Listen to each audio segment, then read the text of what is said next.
Thank you all. Friends, the subject of ICT in healthcare is very important from the point of view of improving patient care services in any population.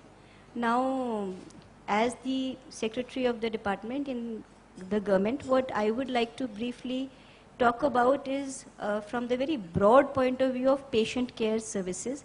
I do not claim to be an expert, and in any case, we have a very large number of eminent people, both from the public and from the private sector, who would be able to share with you their specific experience of what ICT in healthcare and related issues has been. From my perspective, what I would like to focus on and would like to share my thoughts about is the importance of the word patient in patient care. Friends, it's true that that is the declared objective of the Department of Public Health and of the private healthcare industry.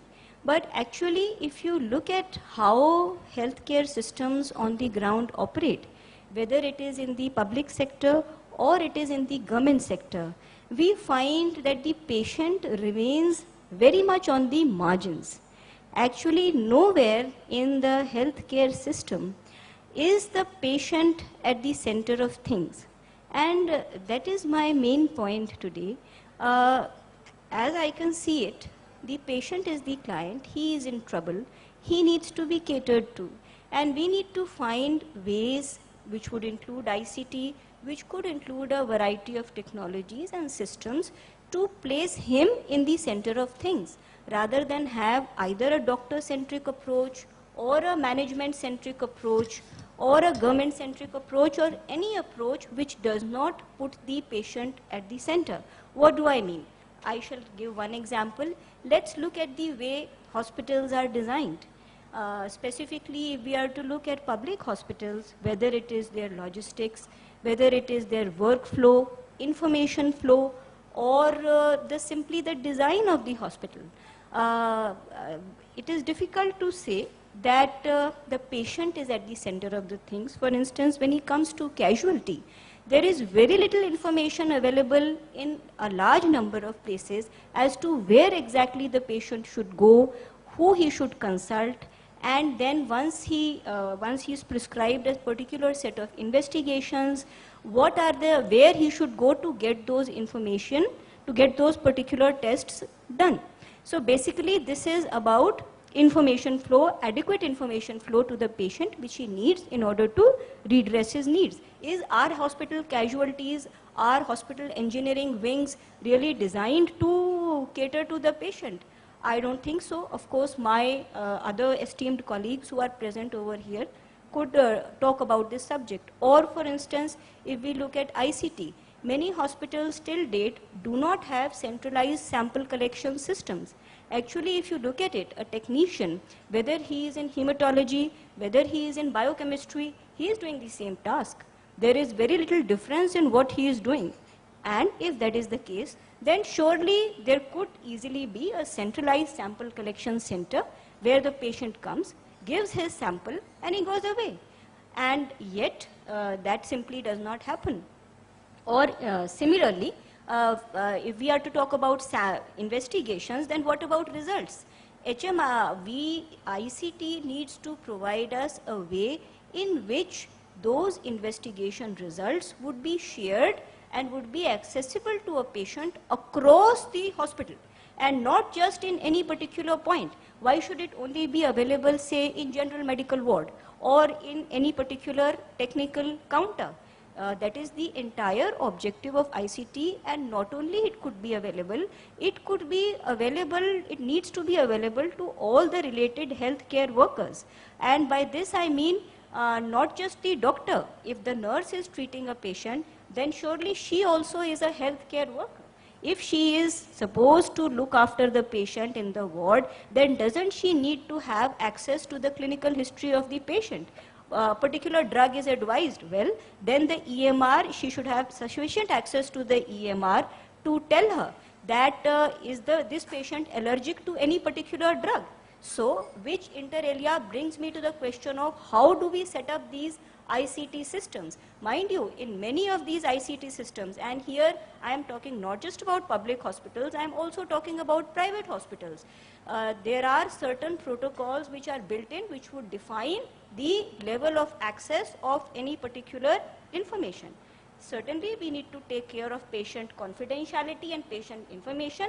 Having said that, those protocols about information have to be designed in such a way that information has to be provided to all related workers, whether it is a technician, whether it is a nurse, whether it is the treating doctor. And it should be available across the network. So that is another particular application which ICT could do, to my mind. Whether or not it is done, of course, our eminent people will tell us. And the second thing, see, this particular point was about logistics and so on.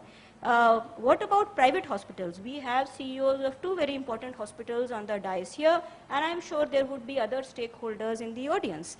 No doubt, private hospitals would be much better designed to take care of patients. But how seriously is the objective of treating the patient, keeping him at the center of things taken? Let's look at what happens when a patient goes to a doctor.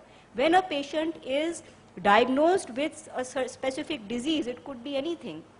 Well then, the rules of patient care should be that the doctor should tell the patient, these are the various treatment options which are available to you, A, B, C. And the next question, what is the cost of any particular treatment option? Surely the patient needs to be informed about what the implications of treatment A is, what the implications of treatment B is, what the implication of treatment C is. Very commonly we find, I will just take one example from the state health insurance scheme. This has to do with drug-eluting stents.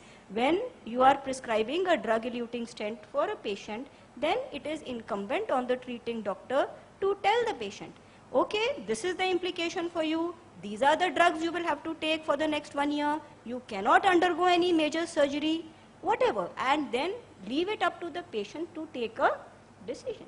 If that were to be done, then yes, I would say that hospitals are keeping the patient rather than the doctor or the management at the center of things. Are we doing that?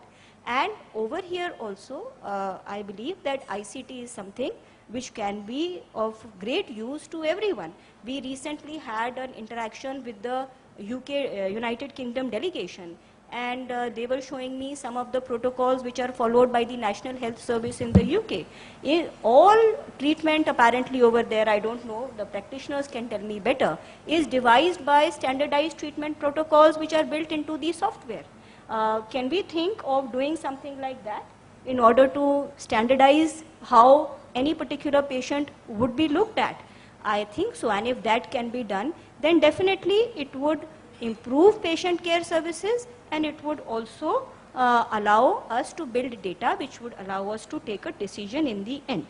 And so far as I can see, to sum up, any ICT or any other technology, the objective of that should be to improve patient care and to bring down costs. It is not necessary that when we add technology everywhere it has to bring down cost. No, it has to raise cost, not necessarily. It should actually bring down. That is something which unfortunately is not happening today. And I think that that is something which all of us can work for, and it's not very difficult actually. In areas where the customer matters enough, we do it. You go to any of the hotels, they provide you electronic keys these days. Why can't we provide those kind of electronic keys to a patient when he checks into a hospital? And you disenable the key the minute he leaves the hospital. So where the payoff is sufficient, the necessary changes in technology and systems can and are made. In healthcare, that does not seem to be happening to the extent that could be done. At least this is what seems to me, and I think this is a very good forum to share our experiences on this and to see how we could bring about some consensus on the steps which need to be taken to achieve improvement in patient care.